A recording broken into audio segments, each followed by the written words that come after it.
যিটো মানে এৱাৰ্ডে আপোনাক ধৰি লওক প্ৰদান কৰিলে ক'ত কেতিয়া প্ৰদান কৰিলে সেই বিষয়ে জনাব আৰু এই এৱাৰ্ডৰ কাৰণে আপুনি কেনেধৰণে মনোনীত হ'ল সেই বিষয়ে অকণমান ক'বচোন। ধন্যবাদ। মই ৰাজেশ বৰদলৈ, মই আদৰ্শ ট্ৰাইবেল উচ্চতৰ মাধ্যমিক বিদ্যালয়ৰ এজন শিক্ষক।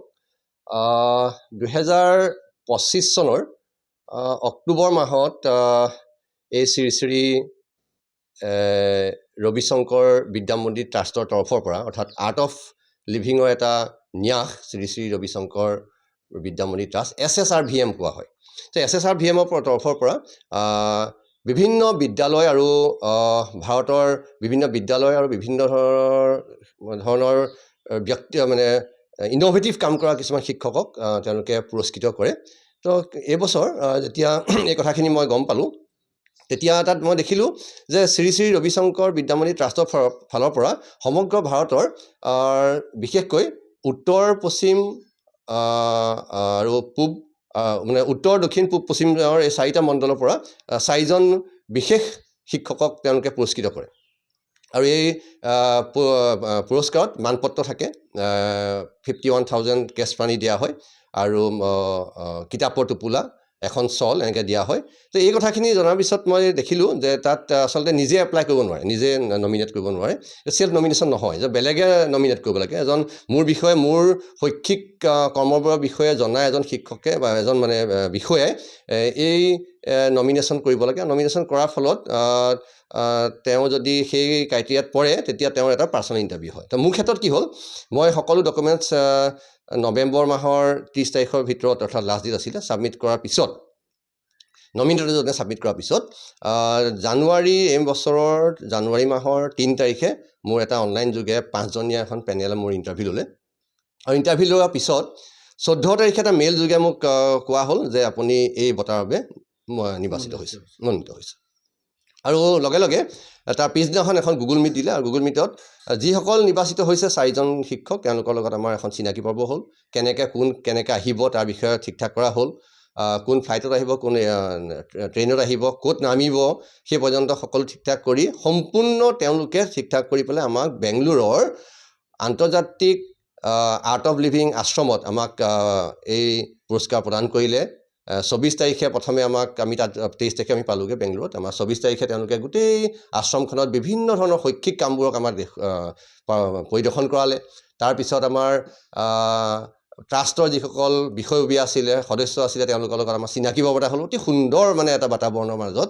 তাৰপিছতে সন্ধিয়া যিটো মানে মোৰ জীৱনৰ আটাইতকৈ মধুৰতম মুহূৰ্ত আছিলে, গুৰুদেৱ ৰবিশংকৰ লগত আমাৰ সাক্ষাৎকাৰ।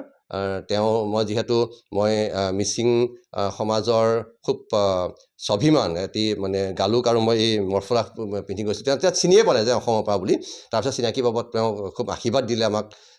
সেইদৰে আমাৰ 24 তাৰিখৰ দিনটো গ'ল। আৰু 25 তাৰিখে মূল কাৰ্যসূচী হ'ল তেওঁলোকৰ যিটো মণ্ডপ আছে, সেই মণ্ডপত খুব সুন্দৰভাৱে এটা আৰম্ভপূৰ্ণ অনুষ্ঠানত আমাক সন্মান জনালে আৰু তাতে আমাক পুৰস্কৃত কৰিলে। এইদৰেই বেংগলোৰৰ কনকাপুৰা মেইন ৰোডৰ কাষতে থকা এক বিশাল আৰ্ট অফ লিভিঙৰ যি অনুষ্ঠান, তাত আমাক খুব সুন্দৰ এটা অনুষ্ঠানত আমাক বঁটা প্ৰদান কৰা হ'ল। অতি আনন্দিত হৈছোঁ আৰু এই বঁটা পাই সঁচাকৈ উৎফুল্লিত হৈছোঁ। আৰু যাতে মই সুন্দৰভাৱে কাম কৰি যাব পাৰোঁ। মই সেইদিনাখন কৰ্ণাটকৰ আমাৰ মিডিয়াৰ সন্মুখত আমাক ক'বলৈ কোৱা হৈছিল। মই সেইটো কথা কৈছোঁ যে এই বঁটাই মোক এনাৰ্জি দিলে, যিটো এনাৰ্জিয়ে মই সমাজৰ কাৰণে, বিদ্যালয়খনৰ কাৰণে ভাল কামবোৰ কৰিবলৈ মই শক্তি পাওঁ। এইদৰে মই কথাখিনি আগবঢ়াই সকলোৱে ধন্যবাদ জ্ঞাপন কৰিছোঁ। মোৰ বন্ধুবৰ্গসকলকো ধন্যবাদ জ্ঞাপন কৰিছোঁ। বিশেষকৈ মই বিদ্যালয়ৰ অধ্যক্ষ ছাৰ আছে, আমাৰ বিদ্যালয়ৰ প্ৰায় 30জনমান শিক্ষক আছে। এই গোটেই শিক্ষকসকলে মোৰ প্ৰতি যি আমাৰ বিশ্বাস, যি মোৰ প্ৰতি দেখুওৱা তেওঁলোকৰ মানে সহায় সহযোগিতা, এই সকলোকে মই ধন্যবাদ জ্ঞাপন কৰিছোঁ। আৰু আপোনালোকৰ যোগেদি মোৰ বিদ্যালয়ৰ প্ৰত্যেকজন শিক্ষক, অধ্যক্ষকে প্ৰমুখে কৰি প্ৰত্যেকজন শিক্ষকলৈ, মোৰ বন্ধুবৰ্গ, মোৰ পৰিয়াল সকলোকে মই ধন্যবাদ জ্ঞাপন কৰিছোঁ। অসমৰ পৰা মই জনাত অসমৰ পৰা এইবাৰতো অসমৰ পৰা কোনো হোৱা নাই। মানে কথাটো হ'ল এনেকুৱা, পূব মণ্ডল বুলি ক'লে আচলতে এইফালে আপোনাৰ ৱেষ্ট বেংগল, ঝাৰখণ্ড, বিহাৰ, ইয়াৰ আগৰ বছৰ ঝাৰখণ্ড আৰু বিহাৰৰ পৰা চিলেক্ট হৈছিলে, নৰ্থ ইষ্টৰ পৰা হোৱা নাই। এই পূব মণ্ডলৰ পৰা এইবছৰ অকল ময়ে চিলেক্ট হৈছোঁ। আগতে যদি কোনোবা হৈছে মই নাজানো, কিন্তু মই জনাত কিন্তু এতিয়ালৈকে কোনো হোৱা নাই বুলি মোক তেওঁলোকে কৈছে।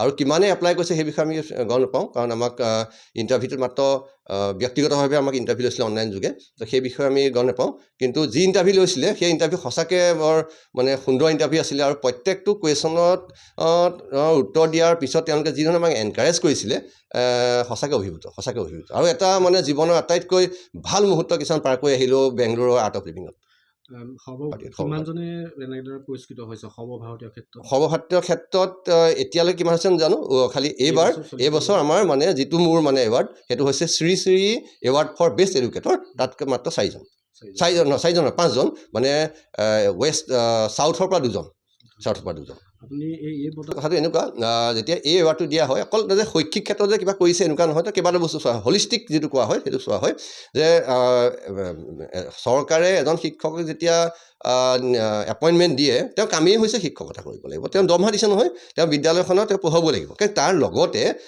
বিদ্যালয়খনৰ ছাত্ৰ ছাত্ৰীৰ লগত জড়িত থকা কিছুমান আনুষংগিক কাম মই তাৰে এটা কাম মই মানে কৈছোঁ যে আমাৰ কি হৈছে মিচিং সমাজত কিছুমান